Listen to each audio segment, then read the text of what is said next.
और मेरे क्वालिफिकेशन की बात करूं, एजुकेशन की बात करूं, तो मैंने नागपुर से सारी पढ़ाई की है। मैंने वहीं से अपना ग्रेजुएशन कंप्लीट किया। उसके बाद मैंने दो मास्टर्स की है, एमसीए और एमबीए। और अब हाल ही में आपका ये बेटा पीएचडी करने जा रहा है सागर यूनिवर्सिटी से। और मैंने ऐसा ही की जॉब ठुकरा के आज बिजनेस में उतरा हूं। उसके भी कुछ रीजन है, मैं आपको बताऊंगा कि मैंने नौकरी क्यों छोड़ी। आज मेरी खुद की एक Satpura group of real estate company है छिंदवाड़ा में, और मेरा खुद का एक ब्रांड भी मैंने लॉन्च किया 360 छिंदवाड़ा में। वो ब्रांड अभी हाल ही में लॉन्च हुआ है। मैं हमारे जो समाज के युवा है, मैं जहां भी जाता हूं सिर्फ एक चीज पे बात करता हूं कि आपको एजुकेटेड बनना है। आप बोलते हैं ना कि आर्थिक स्थिति हमारे समाज की कमजोर है। क्यों कमजोर है? क्योंकि हमारे अंदर उतनी मेच्योरिटी बिल्ड नहीं हुई, उतनी हमारे अंदर समझदारी नहीं। जो हमारे समाज के युवा हैं वो कहीं ना कहीं अभी भी बोलना चाहिए, एजुकेशन तो हो रहा है आजकल, डिग्रियां वैसे ही खरीद के लोग अपने पास पाल रहे हैं, तो वो डिग्री से हमारा एजुकेशन और समझदारी नहीं पड़ जाती। आपको ग्राउंड लेवल पर जूझना पड़ता है, आपको एक एक किताबें पढ़नी पड़ती है, एक एक किताबें का निचोड़ निकालना पड़ता है, तब जाके आप मेच्योरिटी का लेवल बढ़ा सकते हो।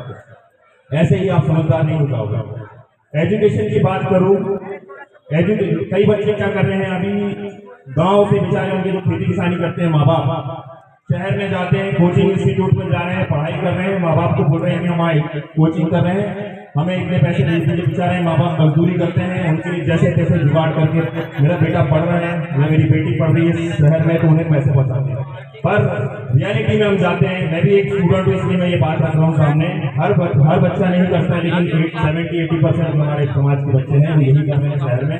माँ बाप से रिक्वेस्ट करूंगा कि उनको थोड़ा ध्यान दीजिएगा, थोड़ा समझाइए कि बेटा मैं 1 रुपये पूंजी जोड़कर तुझे इस लेवल में पढ़ाना चाह रहा हूँ कि तू आगे चल के इस समाज का, इस देश का भविष्य बन, ताकि हमारा समाज भी आर्थिक रूप से मजबूत हो और हमारा देश का भी नाम रोशन हो। पर हो क्या रहा है कि बच्चे वहां जाके गलत संगत, गलत नशे में जूझ जाते हैं, जो कि हाल ही में हो रहा है। छोटे छोटे उम्र के बच्चों को मैंने देखा है कि समाज में, मतलब गांव में से निकल के शहर में आते हैं और नशे की लत उन्हें लग जाती है, कहीं भी गलत संगत में चले जा रहे हैं, करते कुछ है बताते कुछ है। ये चीजें होनी नहीं चाहिए। मैं जो बच्चे कॉम्पिटिटिव की तैयारी कर रहे हैं, यहाँ जो बैठे हैं युवा, जो मैं ज्यादातर युवाओं के लिए बोलता हूँ, माफी चाहूंगा, जितने भी युवा अगर मुझे सुन रहे हैं, मैं उनसे रिक्वेस्ट करता हूँ कि देखिए माँ बाप आप पे भरोसा कर रहे हैं, उनसे बढ़कर आपके लिए कुछ नहीं है, तो आपको उनका भरोसा नहीं तोड़ना। आप कॉम्पिटिटिव की तैयारी कर रहे हैं, करिए, नौकरी बुरी चीज नहीं है। मैंने छोड़ी, मेरा पर्सनल रीजन था, लेकिन अगर आप नौकरी करना चाह रहे हैं 2 साल शिद्दत से दे दीजिए कि मुझे नौकरी लगना है। और अगर आप नहीं लग पा रहे हैं तो आपको ये मानना पड़ेगा कि मैं नौकरी के लिए नहीं बना हूं, आपको कहीं ना कहीं व्यवसाय में जाना पड़ेगा। और जहां तक आर्थिक स्थिति का सवाल है समाज का, अगर आप व्यवसाय में आएंगे तो ही आप समाज का उद्धार कर पाएंगे। नौकरी में सिर्फ आप अपनी जिम्मेदारियां, अपने संसाधन का उपलब्धि कर सकते हैं, उससे ज्यादा मैं यहाँ पे पूरे अधिकारी कर्मचारी लोग बैठे हैं, आपसे बेहतर कोई नहीं जानता है कि नौकरी की क्या दुर्दशा है आज की स्थिति में। अदर समाज में हम लोग देखते हैं, दूसरे समाज के लोग क्या करते हैं, उनके बड़े बड़े करोड़ों रुपए के बिजनेस चल रहे हैं, तो इनको कोई भी उनके सामाजिक कार्यक्रम होते हैं ना, तो नेताओं की जरूरत नहीं पड़ती, सरकार की जरूरत नहीं पड़ती, अपने देश से 50-50 हजार 1-1 लाख रुपए देते हैं, ऐसे बहुत लोग इससे कार्यक्रम करते हैं। हमारा समाज भी उनको इन्वॉल्व होकर देखते रहता है। अगर मैं गलत हूं तो आप बोल दीजिएगा। और बिजनेस की बात करूं, मैं यहाँ के युवाओं से ज्यादा लोगों को बोलता हूँ, प्लीज व्यापार में आगे आइए, बिजनेस में आगे आइए। एजुकेशन का मतलब ये नहीं कि आप सिर्फ आगे चल के नौकरी लगे। एजुकेशन का मतलब होता है कि हम हमारी मेच्योरिटी बढ़ाएं, हमारी समझदारी बढ़ाएं, और व्यापार में आगे बढ़ने का रीजन ये है कि आप अपने समाज को कहीं ना कहीं आगे जाके थोड़ा सा योगदान दें, उन्हें सपोर्ट करें।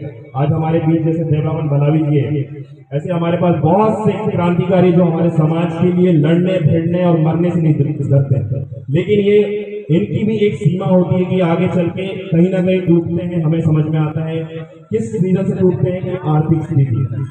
आज ये जो आरक्षण के दम पे हमारे अधिकारी कर्मचारी ऊपर आकर बैठते हैं, तो ये आरक्षण के बलबूते पे ही बैठे हैं ना वहाँ पे। तो अब जो हमारे युवा हैं जो इस फील्ड में उतरने हमारे समाज के लिए लड़ रहे हैं, कम से कम उन्हें तो वो कोई ना कोई थोड़ा बहुत सहयोग कर सकते हैं मेरे हिसाब से, ताकि हमारे जो युवा हैं, हम जैसे जो लोग हैं, वो जो समाज के लिए लड़ रहे हैं, उनका मनोबल ना टूटे कि यार हमारे समाज में आरक्षण पाके कहीं ना कहीं जॉब सेक्टर में अच्छे से लगे ऑफिसर बन के बैठे हैं, वो हमें सपोर्ट कर रहे हैं पीछे हमारे समाज में, भले सामने नहीं आते। हम मानते हैं वो कहीं ना कहीं किसी न किसी के अंदर बंधे हुए हैं, उनका सामने आना ठीक नहीं होता है, लेकिन वो पीछे से हमें सपोर्ट कर सकते हैं। पर हो क्या रहा है, वे भी हमें सपोर्ट नहीं करते।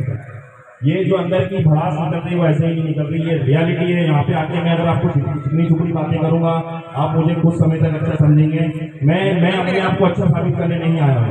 मैं जो रियलिटी है आज के समय में, जो हम लोग क्रांतिकारी लोग जो जूझ रहे हैं जिस सिचुएशन से, उस सिचुएशन से आपको अवगति कराने आया हूँ। मैं देखिए ज्यादा लंबा भाषण नहीं करता। मैं सबसे पहले युवाओं की बात करता हूँ। यहाँ जितने भी युवा बैठे हैं, मेरी बहनें, मेरे भाइयों, मैं आपसे बता रहा हूँ, अगर आपको बिजनेस में उतरना है, आपको नहीं समझना है, हमारा राष्ट्रीय क्रांति मोर्चा सिर्फ समाज के लिए काम कर रहे हैं, बिजनेस में आगे प्रोत्साहित करने के लिए बच्चों को। आप हमसे संपर्क कर सकते हैं, किसी से भी आप कहीं से भी आपको हमारा नंबर मिल जाएगा। और बिजनेस यहाँ तक आया हूँ, मैं जाते जाते एक चीज जरूर सिखा के जाना चाहता हूँ। यहाँ के जो युवाएं हैं, बिजनेस करने का तरीका बता रहा हूँ, फॉर्मूला बता रहा हूँ। अगर आप सीख पाए तो बहुत अच्छी बात है। एक शब्द में मैं आपको पूरा बिजनेस बताऊंगा। देखिए, जो हमें आता है, जो मन को भाता है, और ये जो मार्केट समाज चाहता है, अगर ये तीनों का मेल मिलाओ, कॉम्बिनेशन बन जाता है, तो इतना पैसा आता है कि संभाला नहीं जाता है। मतलब ये है, जो हमें आता है उसका मतलब ये कि आपसे बेहतर वो चीज कोई ना कर पाए। और जो मन को बात है कि इसे करने में आप 16 घंटे भी कर रहे हैं तो आपको बोर ना मारे, आपको सर दर्द ना हो, आपको बुखार ना हो, फर्क नहीं पड़ता आप किस हालात में कर रहे हो, आपका मन लगना चाहिए। मन को भाता है। और उसके बाद जो मार्केट, लोगों को देखिए कि क्या वो चीज लोगों की किस तरीके से काम आ रही है, क्या वो लोगों को मेरी छोटी छोटी चीजों में किसी तरह से मदद कर रही है आगे चल के। अगर ये चीजें फिट बैठती है तो वो समाज भी और वो लोग, देश आपको पैसे देने से चुकेंगे नहीं, क्योंकि आप उनका कोई ना कोई प्रॉब्लम का सॉल्यूशन कर रहे हैं। तब जाके आप एक पक्के बिजनेसमैन बनेंगे। मैं प्रवीण दुर्वे, राष्ट्रीय क्रांति मोर्चा प्रदेश अध्यक्ष छिंदवाड़ा से, अब मैं आपकी वाणी यही समाप्त करता हूँ। सेवा सेवा सेवा जवान का